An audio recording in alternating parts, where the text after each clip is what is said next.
Good morning and welcome to the Leader Show, courtesy of the Evangelical Alliance of Kenya. My name is Lugalia Kelvin. I'll be your host for this show. Today we will be talking about guiding the next generation to greatness. And just to help us break down this topic, we have a guest in studio, Karibu Sana. Thank you. Maybe we'll just start by asking you to introduce yourself. Tell us who you are, where you come from. Right, thank you. Thank you so much, Kelvin, and good morning, viewers. My name is Joseph Odingo. I'm born again, and I serve with Kenya Student Teacher Fellowship as the General Secretary. KCF is in charge of spiritual nurture of students in high schools, and we have been doing this since 1958. Most students in our churches are professionals got their Christianity nurtured when they were in school. True. So we thank God for this opportunity. Karibu Sana. Asante. We thank you for your time. Yes. Maybe just to start us off, when you saw the topic, guiding the next generation to greatness, what came into your mind? What did you think about it? I think what came into my mind is how do we lead the next generation? Because the next generation, we are talking about the next adults. Yeah. And those adults in few years, they are still young people. So how do we build them into the future? And what is needed here is how do we bring up young people to be responsible, to be people of integrity, and people who know themselves and understand their roles in life. Yeah, that's what came into my mind. Yes. Yeah. People who know themselves, Yeah. to be people of integrity, They know who God. understand, Yeah. and know God. No, God, yeah. And when you talk about being people who know themselves, Yeah. how do you bring people, especially the young people, to a place of understanding who they are? How do you walk with them to a point where by now you say these are people who know themselves? Yeah, that's very true. If you look at the generation, the young people we live in, who we have today, the environment they live in is confusing. And majority of young people, they suffer from identity crisis and purpose. Meaning majority of them really don't identify who they are, and they cannot link their current life with the purpose God intended them to have. And so one of the things we do is to help young people to see their God-given purpose, that God created them with a purpose. You see in the book of Psalms 139, the Bible says in verse 14, He created my inner being. And He knit me when I was in my mother's womb. And then He says, I'm fearfully and wonderfully made. So unless a young person identifies that they are creation of God, they are brought on the planet Earth by God. And God brought them here with a purpose. So it is upon us to help them to identify that, so that they align their growth, their upbringing, and by finding what really God intended them to have. And that we do in a number of programs, help young people to identify their God-given identity, their God-given purpose, so that they live not like anybody else, but they live with self-awareness and in faith in God. Yeah. And in identifying the God-given ability, God-given purpose. There's a challenge that comes with it, especially for the young people. Yeah. And so what are some of the challenges that you say young people face? Young people are faced with a million challenges. But they can be summarized into 4. So if you look at the young person born today, he's growing up in 4 environments. Number 1 environment the young person is growing up is the moral decline. The moral decline is where the values, the traditional values which have been held by the church are not at the center of the upbringing of the child. So the child is brought up in what you call relativism, where truth is what you define it to be. And you see the book of Isaiah chapter 5 verse 20 says, woe unto those who call evil good and good evil. So that's the generation we have. So that's the environment the young person is being raised up in, where good is being portrayed as bad and bad as good. So unless that child is led, then it's going to grow up in that confusion of relativism. But again, another is the child today is being grown up in a digital world where technology and social media become at the center of their life. Whereas we know technology has a good part of it, but for young people, they may not know that. Yeah, they may not know the good and the bad, so they can take everything in the internet. And so the challenge they are facing is that they develop what we call online community to do that. So their friends, the person they interact with are people in the internet. And that will really can cause a problem in that they may be disconnected from the real life issue. So that's a challenge. Yeah. That's another environment the child is being raised up in. But another environment is what I've already said, identity crisis, confusion in their purpose. But the last environment is secularism. Secularism is an attempt to do away with religion. Actually, they did a study in Britain, and their concern was the decline of Christianity in Britain. So they wanted to find out the people who left Christianity, did they join Islam or did they join Buddhism? So they are shocked they didn't. They just became non-religious. So that's the power of secularism, that it fights anything God and make children just become non-religious. So you see, when the Gen Z told us that we are going to occupy church and burn church, and they said, we did not leave God, we only left the church. That's a powerful statement, which could be showing the world where that generation is headed. Yeah. So those are four main challenges we see that are the child today is being raised up in. So if leadership is not provided, if the parents don't come in, if the church don't come in, if the Christian don't come in, then you produce a very funny generation who has no character, has no faith in God, who don't identify who they are, and they cannot relate with the purposes God has for them. Yeah. Wow. And so, talking about these challenges, what would you say are some of the key abilities and principles that the church, the parents, the school, and everyone involved will help in bringing these young leaders up? Yes. What are the abilities and principles that should be instilled in them? But we still there. But the first thing should be the parent, the Christian, the church must be intentional. They must first of all be aware of the challenges facing the young person, and they may not take them as normal, because the problem parents have is that they think it is our culture.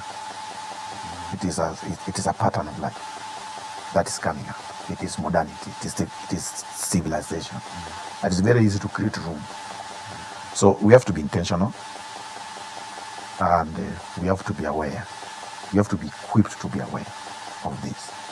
But some of the inputs we can have, or what we are calling, how do we now lead the generation out of this environment? And I think one of the things we need to be intentional about is spiritual formation of children. Yeah. Meaning we need to raise up children who are built in God's word, who know God, who can stand for God and defend their faith. If you go to any high school today in Kenya, you'll find the Muslims students understand their faith. They understand what they believe in. They are willing to defend it. They are willing to die for it. So that's the level a Christian must bring their children. Yeah. And so where have we gone wrong as Christians? Because just from what you've mentioned, especially in high schools, you'll find the other religions, they make sure that they nurture their children from right when they are young. Yeah. So as they grow up, they are able to defend their faith with confidence, and they are even ready to die for it. So where have we gone wrong as Christians? I think the environment I've talked about has affected the adult Christian, because technology, secularism, relativism, the environment we grow in, is also affecting the belief system. So you might find a church is being run in these ideologies, but they still preach that compromised gospel, compromised teaching, and lack of clarity. So if you're going to raise up young people, that's why I'm saying we have to be intentional, we have to be clear, we have to understand the environment. So we have not lost it, because if you study a research, I read a research recently, which was asking people, at what age did you give your life to the Lord? At what age? When you are 13 years. Now, people who are 70 years and above, none of them, nobody gave their life to the Lord when they were 70 years and above. Nobody. Between 50 to 60, between 60 to 70, there was only 1%.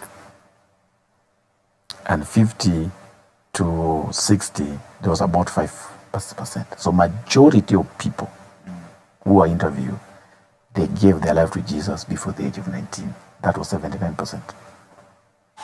So it means that if you don't cultivate this when they are still young, you lose them. Yeah. So you see when the church is formed, the big challenge was the persecution. That time, when Paul was preaching, those Christians were being killed. Today it is not persecution. Today it is ideology. So you just change the perception, you just change the belief system of a young child, so that they grow up knowing that wrong is good and good is wrong. Yeah, that's the battle we have now. Yeah. So ideology. Yeah. And so how do we change this so that people understand that this is good, and not saying that what is wrong is good? That's the spiritual formation. Spiritual formation. Okay. That's one thing. Spiritual formation, where we bring children to understand that good is good, and bad is good, and bad is bad.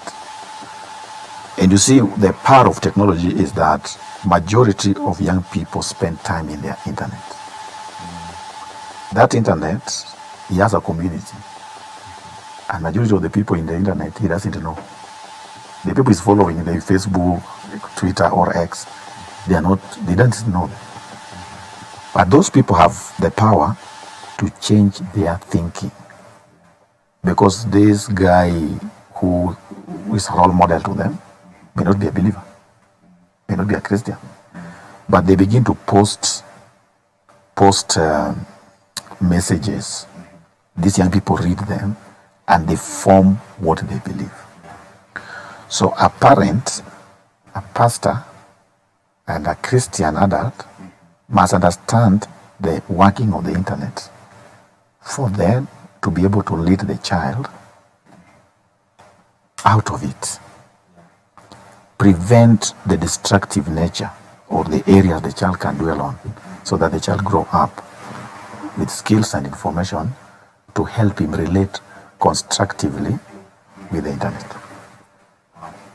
And so even with what the young people are following, because they are on internet most of their time. Yeah. So how do we bring in the aspect of mentorship and role models, because now if they are on internet throughout their time, that means the people they follow, their role models, are people who are also on internet. Yeah. So how do you bring in Christian kind of role models and mentorship that is able to guide the young people to a place of greatness?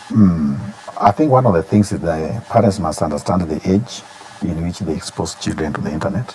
There's an age which is very destructive to expose them.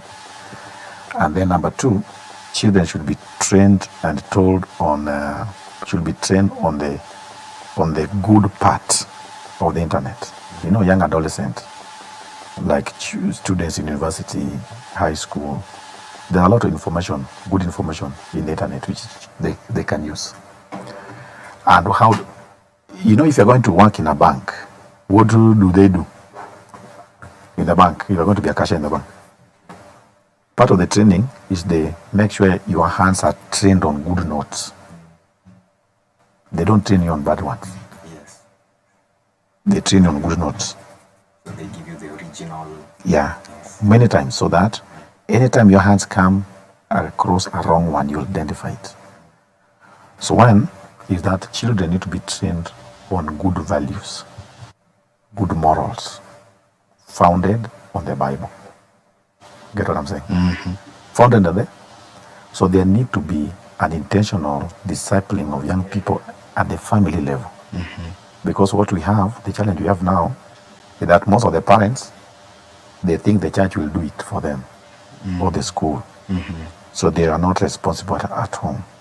So parents need to understand the responsibility to bring up children is their responsibility.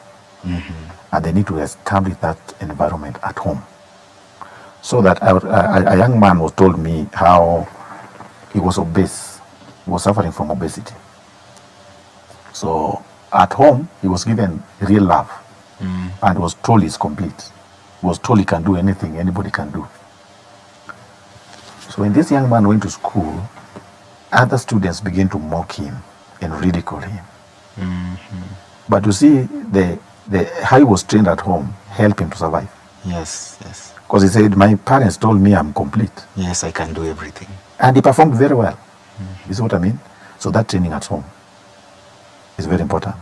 So that the discipleship does not start with the church. Discipleship and mentorship should start with the parents to their children. Yeah. Wow.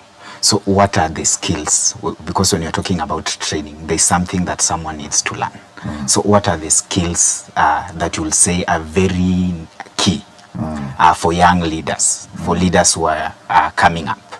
What are the key skills that they need to be nurtured in and to be trained in? The key skills, one skill young people need is the skill of decision making. Meaning, how do you bring a young person so that they know how to choose among the many options? And then another skill they need to have is the skill of expressing themselves, whereby they can boldly say, this is wrong, I will not follow it, even if the masses are following it. Because the challenge these young people have is following the masses. And your friends around them are doing it. Why not me? So how do you make a decision? And how do you express what you believe in? And then they also need to be trained on believing in God. Young people must be brought up knowing that there's a God in heaven who created them, who has a purpose in them. And the decision we make, the Chinese proverb says, the seed of today is the flower of tomorrow. So young people should know that decisions are like seeds which you are planting. You plant the wrong one, your future is destroyed. So that element of decision making is very important among the many choices. And then build their character. Character is ability to say no, whereby young people are raised up in to know what integrity is, being resilient, being responsible, being honest at home. Yeah, these are responsible parents should do when the children are still young. So that when you raise up, when your child now goes out, they are making decisions not based on their peer. Another tool you need to give the children is how do you how do you survive in the peer pressure? How do you resist the peer pressure? Because most young people, when they go to school, you find what they do are not what they want to do. They're doing it because of the pressure. So how do you stand against the crowd? Yeah. Okay. Those are skills that young people need to develop. That they need to develop as they grow up. As they grow up, yeah. Wow. And so you've talked about the challenges that young people face. So what would be some of the challenges that now the people guiding the young people face as they guide them? Because you're working with young people, even in your role as the General Secretary. What are the challenges that you face? One of the challenges people working with youth face is failure to understand the youth. Yeah, it is the misconception about the young. Majority of people think that young people are hype. They want hype. They want this excitement. So you find that the majority of these people want to reach out to the young. They develop that mindset. Yeah. In the process of developing that mindset, you end up taking them to the very environment which destroys them. Yeah. So that misunderstanding is a challenge young people face. The ministers like us face. So it is very easy to have young people in a school or in a church, but bring them what the world is giving them. Begin to train them on the worldly standards. You see what I mean? So, if you want to be a good minister to young people, that's what we call, you need to understand the world of young people. So the world of young people is not physical. It's not a physical world. It is a world hidden in the internet. So you must go and understand how they browse, what information are they seeking for, what kind of music are they listening to, what kind of movies are they listening for, what really drives them. Yeah. Once you understand that, then you're able to guide them on what is true. Wow. Yeah. So is understanding where the young people are, their place, understanding their world, and even just understanding the whole aspect of what is it that they relate with as young people. And so even from that, maybe just to ask, what are some of your success stories in terms of the experience that you have? What are the success stories that you are able to mention, even as KSCF or as an individual, that you've been able to see in our experience? I joined the high school ministry close to 20 years ago, when I was a young man. And one thing we have observed is, one, young people are thirsty for truth. Young people don't fear someone telling them the truth. They want to know the truth. Number two, they know if you are lying to them. They know. They know if you are just there to excite them. They know. And they will feel excited, but you see, you are not answering. So that's number three. And number three, what I've experienced is that young people in a hall, like in a school, can be excited and jumping. But when you sit down with them, then you realize they're facing real issues. When they come to you to get counsel, the question they're asking you are not excitement. They're asking really serious issues. So those are the lessons myself over the years I've learned, that young people are thirsty for truth. So anybody ministering to young people need to ground his teaching on the truth and bring the student to that truth. And number two, what I've learned also is that young people can be excited, but deep inside that excitement, there are real life issues. There are real life questions, which our ministry need to do what? to answer. So young people like somebody who ministers to them to answer the question they are asking. To relate to the question they are asking. Now, if you do that, then you'll find out that they will. But one most important thing, what we have realized in our ministry, is that young people can be leaders. When I was a student many years ago, there's an MP who came to our school and said, "You are the leaders of tomorrow." That guy is still a leader today. Now the message should be, we should believe that young people are leaders of today. Yeah. So we should make them leaders of today as they grow. We should not tell them that you are leaders of tomorrow, because they're leading now. So we have seen young people leading their fellow young people and bringing great transformation in the lives of their peers. So how do we identify these young leaders from the different groups that we are leading? How do you identify them? And how do you bring them to a place of even realizing that they are leaders from right where they are? How do you do that? You do what we call leadership training. Leadership training is when you, for us, we are environment, we are working in is a school. So we go to a CU and train them.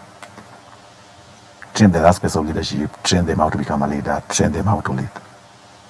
In the process of training, you'll just find them coming out themselves. Yeah. Just train the whole, because you may not know who is a leader by looking at them. But give that training of leadership, that every of them must leave your hand knowing they are leaders. Because leadership is not a position. Leadership is how you make decisions. Leadership is how you influence people with your lifestyle. Leadership is how you relate with people. So those are the skills you need to give young people. So the moment they begin to make decisions, they begin to relate in a meaningful way, always still you'll find them influencing. Because leadership is influence, not a position. Yeah. So how do you train young leaders to have a sense of purpose and have the right ideology in terms of leadership? First, the leadership must be founded on God's model of leadership. You know, the world has its understanding of leaders. They have this big man, we drive this great car, who has this bodyguard. You see, that's the worldly understanding. So you must demystify that. That you can have all those things, but not a leader. Yeah. So what we do is we have a tool we use, and in KCF we have this tool called peer-to-peer ministry. Is a tool that helps the students to understand how do you become a disciple and how can you disciple your peer. So we train them through that. It's a tool that helps them to know how do you become a counselor as a young person. Because why do we train them on counseling? We train on counseling because a young person has their peers in the dorm. You get what I mean? And in the classroom.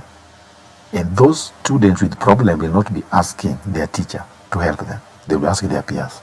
So those leaders and CU members, we train them on counseling. How do you counsel your fellow peer? Then you also train them on leadership. How does a young person lead a young person? Yeah. How do you lead a young person? Do you lead them by becoming like the young people in the world? No. Yeah. So we told them how to lead a young person.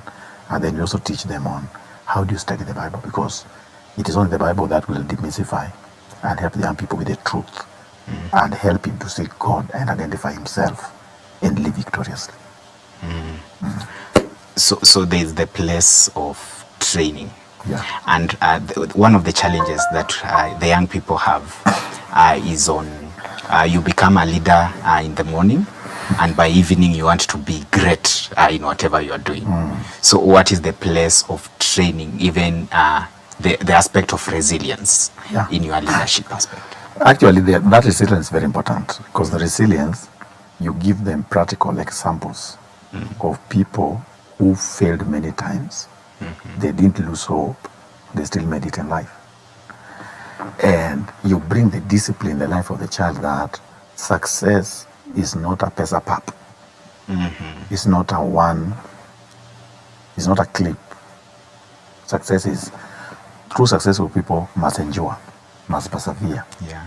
So you have to bring the discipline of perseverance.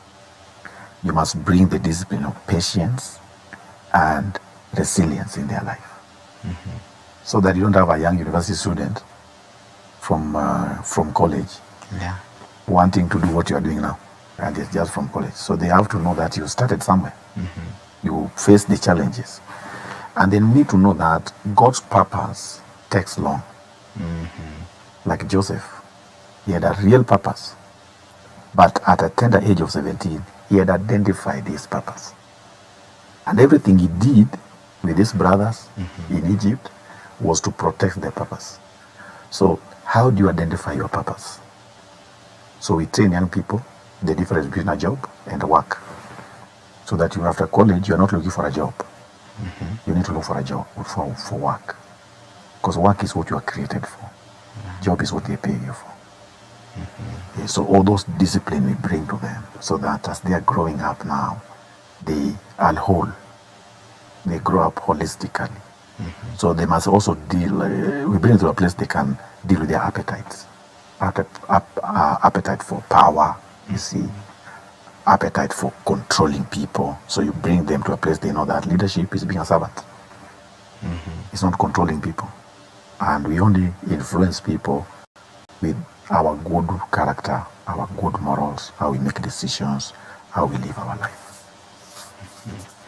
And so what will you say, especially for Christian organizations and churches, what are some of the programs that they need to embrace, even in their churches?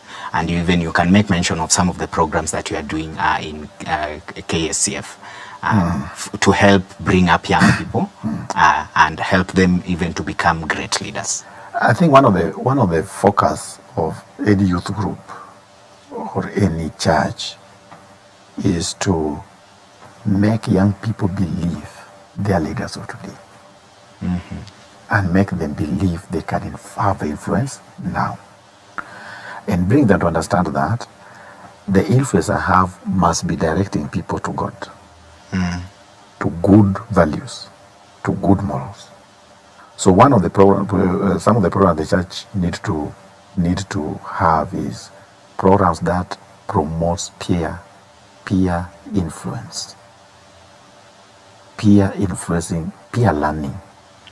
A program that will bring peer learning, whereby young people can know that they can influence each other positively, and then they also need to have program for training and equipping them. Those programs need to diagnose the challenges, the way I've said them here. How is secularism playing in the life of the young person today? And bring practical examples. I don't have time, but we would have brought practical examples of how secularism works and how it is pegged on the kind of programs, even in the social media and programs on the TV and all those, how it works. So that young people can see clearly that although I like this program, these are the dangers. Yeah. This is what I need to watch against. So that you are raising up a generation with knowledge. So Hosea says, my people perish because of lack of Knowledge. So if we don't put that knowledge in the life of young people, we will lose them to secularism. Whereby young people just have an apathy against church. Their parents went to church, but their children are not going to church. Yeah. So that's the power. So those are the realities that the high school minister must understand, these critical environments. Not to bring young people to them, but to know how he can guide young people not to be influenced by them, to pass through them. And with the realization of the peer pressure, especially in the young people, how do you nurture the peer, the aspect of peer support amongst themselves? Yeah. So that they don't end up leading one another into ways of distraction, but they are able to support one another into being great people and great leaders. The key to that is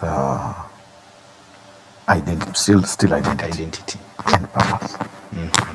Because really, if you take the example of Daniel, you take the example of people like Joseph, and even men in our generation who are excelling even in sports.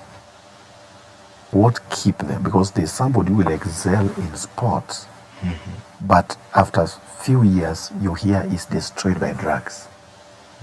He has built a very big name. He has earned so much money. But you look at his life 5 years later, you find he's a beggar. He has nothing to show with the fame, with the millions he had. So we bring those examples to young people to see, so that once you have identified who you are, your purpose, your God-given purpose, then that's the key to withstanding peer pressure. Yeah. And so understanding who you are, understanding your God-given purpose, in a sense that comes with some form of discipleship. Yeah. And so what will be the part of discipleship in even bringing up young people? Now, discipleship plays key because, discipleship is who you are being imparted in another person. What we call mentorship for now. So now, discipleship is designed. One, the discipler must know who he is and what he wants to achieve. And number two, discipleship must be founded on Christ. Because who are you discipling them on what? Your discipleship should build people's faith and life on the Lord Jesus Christ. Meaning the great discipler is our Lord. So discipleship is key. That's what I was saying.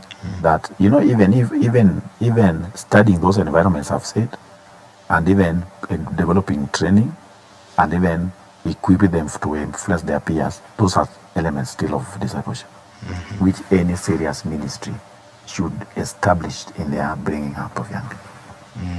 Yeah. And especially now that we are in an era, even as the Kenyan society, we are in an era where technology is rapidly growing and everything keeps on changing very fast. How do we instill Christian skills, and you've mentioned some of them, in young people to ensure that they remain relevant, even as the changes that are happening in technology are happening? How do we ensure? And you see the challenges and the changes in technology today is not any different from what Meshach Abednego faced in Babylon. Okay. That was a huge technological change, where this man made a golden image and he wanted everyone to come and worship it. You see, this internet has a lot of golden images, which if you're not careful, young people worship. Young people now worship celebrities, a number of them. So the skill, and I repeat, is young people must be brought to a level to have skills of decision making. They must have skills and build their life on faith in God. If you put your life in the hand of God, God will pass you through this. And you have seen it. When Paul was preaching, the only communication was letters. So you need to ask yourself, how would have Paul used the internet today? Would have it taken it and said it is evil? We need to help young people to see how they can use the technology to influence their peers. And they are doing it. There are so many young people in WhatsApp groups now. Yes. They have formed a WhatsApp group. One of them was telling me that they wake up each other at 3 a.m. to pray through the WhatsApp. Yeah. And they all wake up to pray. So we should show young people the best way possible to use technology for the sake of the gospel. And also parents, not just tell the young people how internet is bad. How can you use WhatsApp? How can you use Twitter? How can you use Facebook? How can you use Facebook? And all these things for the sake of spreading the gospel. So internet can also be a tool to evangelize the world, a tool to disciple a generation. And young people can be told how best they can use this as peers to influence each other. Wow. The integrity of using the internet you should be there even for the parents, whereby you find you forward false information, you forward this. Those are lack of integrity in this. So we need to bring our, as parents, we have discipline. Children should see as discipline how we use the internet, and then train them carefully how that internet can be used for their own spiritual growth and for influencing other people. So that's how we can use the technology of today. Jesus would have used WhatsApp.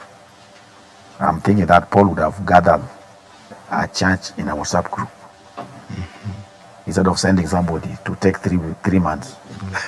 Yes. He would have gathered the Ephesians church in a WhatsApp group and communicate to them. Why are we not doing it now? We should do it. So we need to ask ourselves, what would Jesus have done? Even here Where we are. Yeah. Nice. And so when you talk about leadership, there is also a place of transition, whereby, and you even mentioned that when you're in school, there's one person who came to and talked to you and said, you are leaders of tomorrow.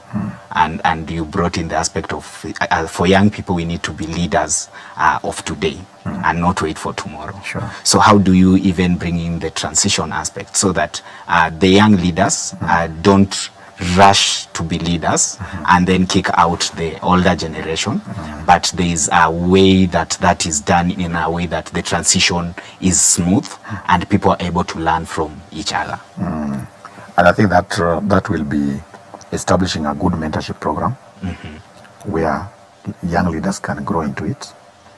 And also a church organization should also have transition plan.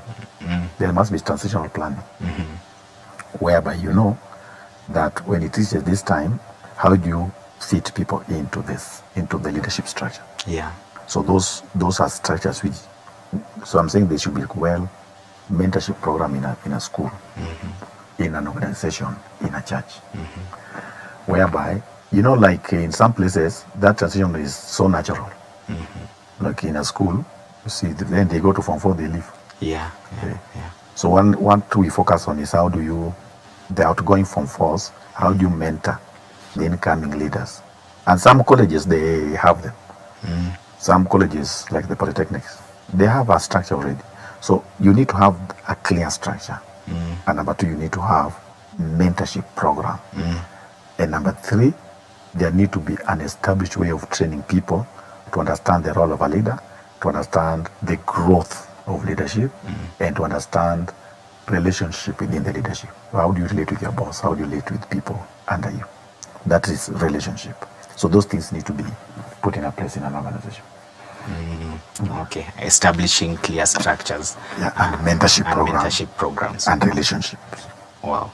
And so what is the place of spiritual leadership for the leaders? So that you can say there are things that come with being well brought up in a place where you are a spiritual leader. There are things that you're able to learn from them, especially when we come to issues of ethics and all that. So what will be the place of spiritual leadership in the place in the lives of young people? I think the spiritual leadership is founded in spiritual formation, which I mentioned. Yes. Spiritual formation. So, meaning the entire leadership structure must be biblically based. And this we use leaders in the Bible, how they lead. Actually, any great leader, anybody who want to be a great leader, need first of all to study people who led in the Bible. Yeah. You can help us mention some of the examples. People led in the Bible, like Moses. Moses is a top leader. Yeah. You know, when we were growing up, there was a common word which was saying WWJD. What will Jesus do? What will Jesus do? That is a foundation. Yeah. That in leadership, your first model should be Christ. How did he lead? How did he respond to criticism? How did he respond to rebellion? How did he respond to betrayal? Because those are things you face as a leader. So the first spiritual leadership is gotten from the Bible. By studying what the Bible says, how you lead people. You see, Jesus was abused.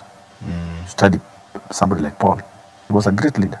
Yeah. Nobody in the world has done what Paul did. So you study his life. And then the place of prayer. Very important. The place of prayer. That a leader must ground his life on prayer. I don't know what a spiritual leader means. Spiritual leadership means you ask God to put in your heart what you want be done. God helping you to see what you want to be done so that you lead people to do it. Because leading people, leadership, spiritual leadership is leading people to achieve the agenda of God. So a leader who is not prayerful will always mess up. Because you can lead the church the way you want.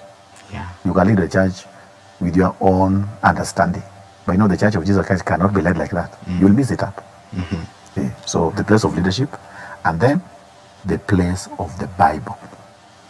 Meaning a leader must be well grounded on sound doctrine. You know, there are so many church leaders who are not sound in the Bible. They are not doctrinally sound. So you must also be sound in biblical doctrine. That's a spiritual leader. Biblically founded, prayerful, but also biblically sound. Biblically sound. And so maybe just to ask, what is the advice that you'll give to those who are in leadership positions and they are bringing up young leaders? One of the things they need to understand is that the future of this nation depends on the young people we have today. The future of this nation depends on the young people we have today. And it's not something a Christian does as a by thing. I mean, you don't do it for the sake of it. They must know that it is a call, a responsibility they have to do. They must plan for it. They must be intentional, and they must be committed to investing their lives on the young people. That's why you see, I was just shocked the other day that Africa, most countries are leaning towards Islam. I just understood too the other day. How is that? And they need, that's number one. So they just to be intentional. It must be a commitment. It must be something we do not because of money. You do it as a responsibility. Yes. But number two also, we must understand the life of the young people and the environment the young person is growing up in. Yeah. That environment is an environment where the parent is not in the picture. The school where they are is not in the picture. He interacts with people who he cannot see. Yeah. But those people have so much influence in his life and can determine the person he becomes in the future. That is so amazing. Anybody dealing with young people must enter into that world, understand it, and be able to get young people out of it in a way that will preserve their life for the future. Wow. You fail to do that, then you have young people who tell you they are leaderless. Yes. And so even as we come close to the end of this show, in maybe few seconds, you've talked to the people who are bringing up leaders. So what is the advice that you'll give to the young leaders who are coming up? Young leaders who are coming up, they need to know they have a future to protect. And who you become 5-10 years from now is directly linked to the decision you make today. And therefore, you must be careful not to be influenced by what happens in the media, by society around you, by the belief system around you. And you need to ground your life on the faith of the Lord Jesus Christ. Study to know God from His Word, believe in Him, and make sure that you have faith built in you that is able to carry you above and over the challenges facing the young people today and mostly the leaders of today. That's what I can tell you. Thank you. Thank you so much for your time, and thank you for coming on this show. Yeah. That has been Bwana Joseph Odingo, the General Secretary of KESCF. Thank you for watching this show. This has been the leader, courtesy of the Evangelical Alliance of Kenya. Until next time, thank you. Thank you.